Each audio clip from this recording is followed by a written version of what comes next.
From SCNR.com, Tucker Carlson confirms interview with Vladimir Putin. It's our job, our duty is to inform people. And apparently he now wants to interview Zelensky as well. A lot of speculation because Tucker Carlson was seen flying to Moscow. And of course, everybody thought this is going to be the Putin interview. Apparently he was advised by the U.S. government not to do it. But ladies and gentlemen, I look at this stuff and I'm like, the machine is failing. That's just it. They can't stop Tucker. They tried to stop him. But the internet has given people an opportunity to build up their own platforms with their own voices and allow us to actually communicate in ways that could end war. Because I think when people hear what Putin has to say, if Tucker Carlson does this right, and he can do it wrong, if he does it right, I think it can actually help simmer down tensions that are pushing us towards a World War III scenario. I like it. Yeah. Hopefully. My concern is that if Tucker doesn't ask hard questions, it will be viewed as a puff piece. Yeah. Yeah. And people are going to make that argument regardless. Yeah, the Russia. But there's an American journalist detained in Russia. Currently? Yes. Yeah. Do we know his name? Is it Evan? Evan? Right. Let me get his I name. can't remember his last name. I feel bad about that. But I do remember Gonzalo Lira, who was in Ukraine.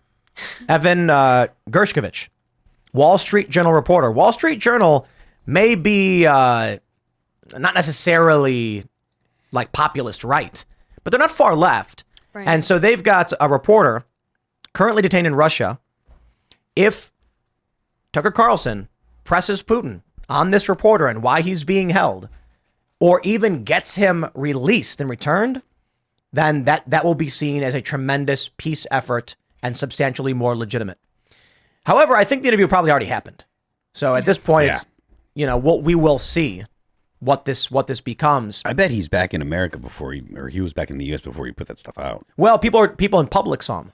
So they knew he was there when he was there. Yeah. I mean, let's be real. The State Department knew he was there before he went. Oh, yeah. But I think this would be... this is Wall Street Journal's Evan Gershkovich detained in Russia in March 2023. This reporter was arrested in Russia while on a reporting trip. And many people have been calling for his release. It's been almost a year now. Yep. And so I don't know the circumstances. I really don't. And there are challenges to that because what was he doing? Who was he in contact with? For all we know, this guy was actually trying to assist Ukraine or whatever. But if Tucker presses him on issues like this, it'll be seen as more than just commentary. My concern is that Tucker's interview will end up just being like, so what do you think about this? So what do you think about that? And then Putin just says, oh, this, so that. And it's like, we knew his opinions already. Yeah. I was going to say, I think it's crazy. Like they're going to try and just stop is for him to humanize him at all. Because a lot of Tucker's, like his interviews in general humanize people a lot. I think that's like the one thing they don't want to have happen at all. Like they can't stand for this person. They've been trying to make Hitler be humanized, Yeah. So Natalie F. Danilician says, just checking in on the left, and they're not okay. So here's a funny image.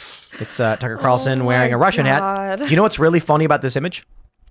It looks like George Bush Jr. No. What do you it think was is funny? that everyone's favorite press secretary had a similar hat. Psaki. Jen Psaki. That's right. She had her pink little commie hat, and Tucker never wore that. She did. Yep. These people are insane. Chattanooga Times Free Press. Here's bizarre. one. The newest Soviet hero. And there's Tucker. But I think some of these are old. I think they're just, Russian dressing. Ha-ha. And Tucker is putting on They cannot mean. These are definitely old because it says Fox on the microphone. He hasn't been there for some time. Swanson, Turkey, Carlson, frozen Russian asset. Wow. Like, that one's not even funny. That's the internet. They don't know how to meme at Anyone all. with a pencil can... Those are probably all old, though, because they all have him at Fox News, and he's not there anymore. This is great.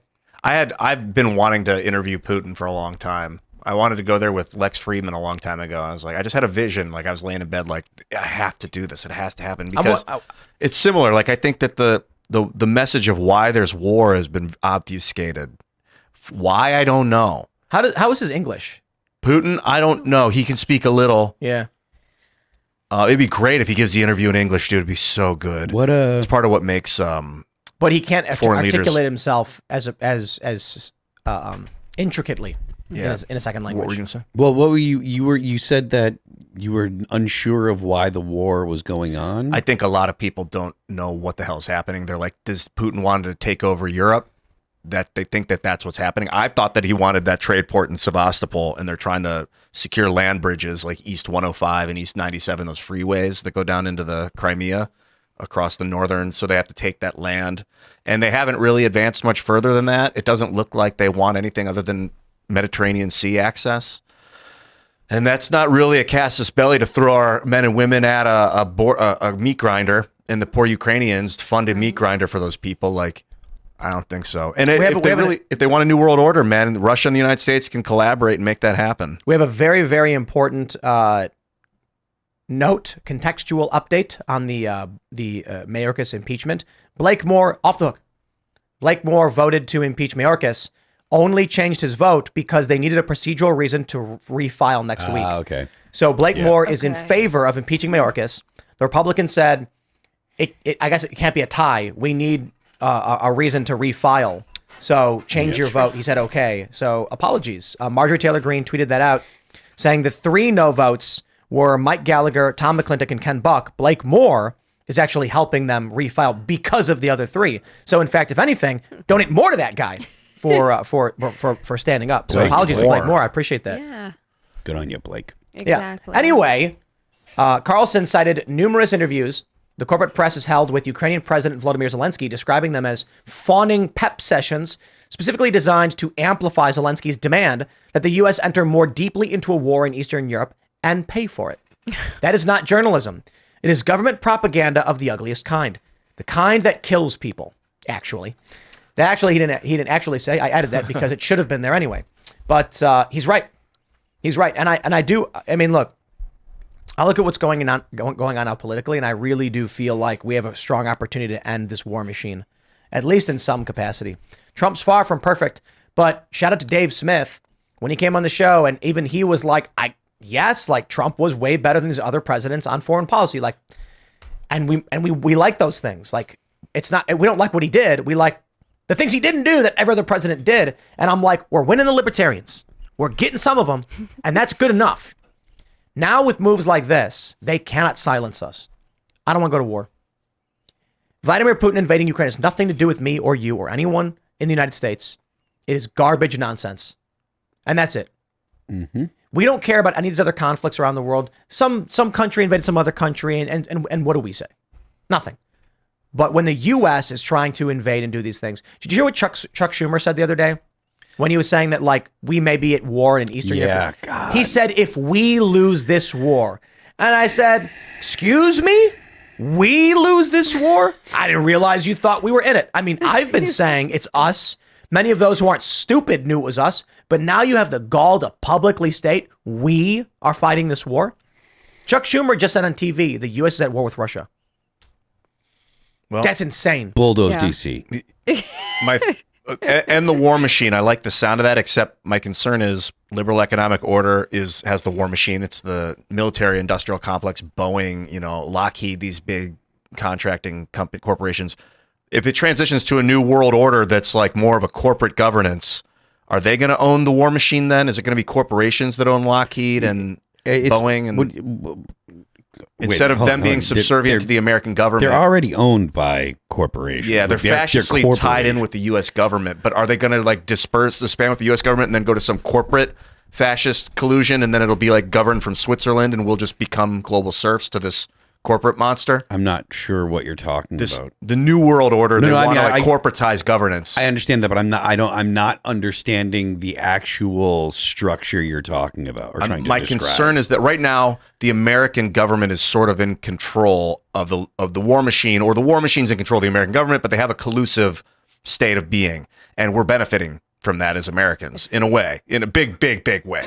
A lot of other people are suffering tremendously as a result. So if they transition that and it's no longer the American government that is tied up with this war machine, would it then just be corporations that are totally in control, no free speech I think anywhere? they want it to be a lot more like China. Yeah. So then if that's the case, I'd rather not shut down the liberal economic order. I mean, maybe I know the world wants that, and I don't like 700 American military bases all over Earth and bombing trade routes and waterways and to keep American steel flowing. But like, I see two paths. I see technocratic fascism or like militaristic fascism. I don't know if there's a third way. I'd like to see it. That's my problem. You don't see a third way either. Like it'd be decentralized governance of some sort. No. There's no perfect system. Yeah. There's just look, communism works perfectly. And this is a fact that it's time everyone recognized. It works perfectly after you kill anyone who dare oppose you. That's the issue. When everyone is ideologically homogenized, your system works because everyone expects what they get. If you're starving to death, that's the world we live in. Like Harriet Tubman said, I freed many slaves. I would have freed many more if only they knew they were slaves. So whatever system you have, if you eliminate dissent, the system operates. Is it the best system? Well, it depends on what your definition of best is. So if you look at parliamentary governance, democratic, constitutional republics or whatever, I think what we have in the United States is the best we can come up with, but you will still get power coalescing, which leads to corruption that needs to be accounted for and held accountable. But so long as everyone agrees ideologically, governance it doesn't matter.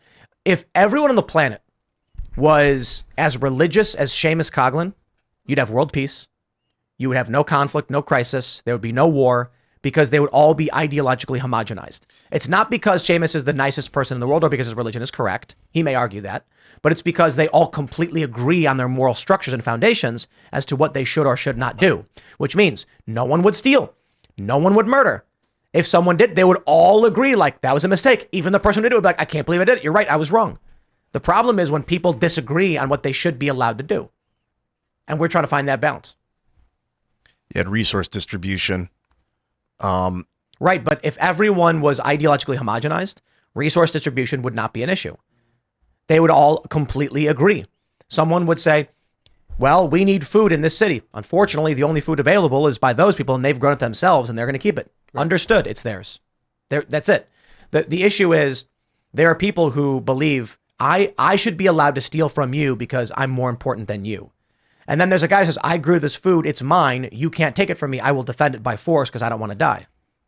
Yeah, there's the people of like kindness and compassion are the basis of reality. And then there's the people that are like might makes right.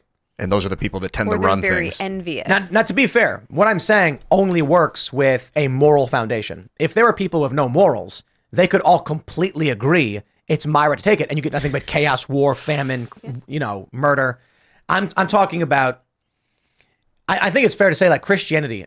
If people followed those tenets the way and again, shout out to Seamus Coughlin, the way he does, faithfully executing these beliefs and these good morals, then there'd be world peace. At least for a time, until people start to develop counter morals and then fight. Sure, it's entirely possible that you know what I'm going to say this. It is completely factual. For a time, is the correct response. The United States was a Christian nation. It had some bad things in it. Worked towards improving. Was very tolerant of evil. Let the Marxists come into their institutions, and now Christianity is being purged. Yeah, that's true. What do you guys think is like the best or like the least? What's the off ramp, Phil? What's the best path forward? Because if we don't want the liberal economic order anymore, why? Because it's the military bases all over Earth are suppressing and annihilating our neighbors and causing massive hatred and blowback towards American citizens. I reject the idea that the liberal economic order needs military bases all over the world. I think that the military bases all over the world are mostly there to deter the expansion of nuclear weapons. And I think that whether or not you think that's the right thing to do or not, that's what I believe the military bases are all over the world for. It was the U.S. saying, look, we'll put a military base in your country. That way, if anyone invades your country, they risk harming the United States, and we have nuclear weapons. So that means you don't need nuclear weapons. That's the whole post-World War II world order is that order. There was the Warsaw Pact, which were the Russians, and then there was the United States and NATO. And the U.S. was like, look, we don't want to have every country in NATO to have their own nuclear arsenal, so we will put nuclear weapons in these countries that are likely to be overrun in Europe should the Russians decide that or should the Warsaw Pact decide that they're going to run tanks over Poland. And it prevented World War III. Massive stability, relative stability on Earth of Prevented? nations. I mean, What's that? Prevented? It seems to have prevented World War III as we Prevented know total war. Prevented Apparently a we're in nuclear it now. exchange when the Soviet Union existed. Maybe it's better that we don't create a new world order, that we just keep the liberal economic order and tell people, get used to the American military bases. But if there's a communist, if there's a Russian but hold military on, base hold on, in Florida, I'd be pretty nervous. But we just talked. We just Or in we Cuba or literally something. we literally just said that the military bases don't have anything to do with the liberal economic Ooh, order. I don't know about the that, though. military bases have to do with the fact that that we don't want nuclear proliferation. But it's also like, and buy our oil in U.S. dollars, by the way, if you want this deal as well. Have you- well, it's not really. not necessarily.